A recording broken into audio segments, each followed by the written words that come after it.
কালিমায়ে তাওহীদ লা ইলাহা ইল্লা আনতা ওয়াহদান লা সানিয়া লাকা মুহাম্মাদুর রাসূলুল্লাহ ইমামুল মুত্তাকিন রাসূল রাব্বিল আলামিন। কালিমায়ে তাওহীদের অর্থ হচ্ছে, হে আল্লাহ, আপনি ছাড়া আর কোনো মাবুদ বা উপাস্য নেই, আপনি এক ও অদ্বিতীয়, আপনার কোনো শরীক নেই।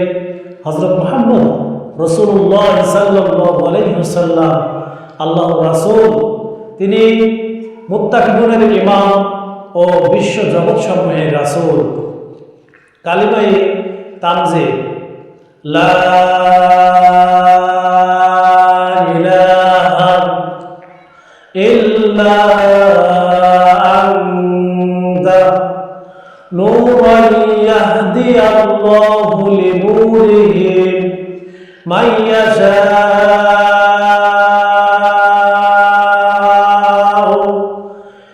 মুহাম্মাদুর রাসূলুল্লাহ ইমামুল মুরসালিন ওয়া খাতামান নাবিয়্যিন।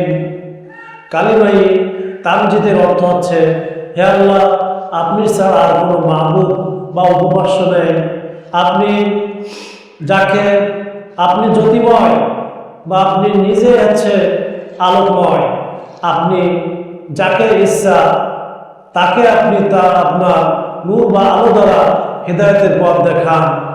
আপনি সমস্ত নবী রাসূলগণের ইমাম বা নেতা ও সর্বশেষ নবী।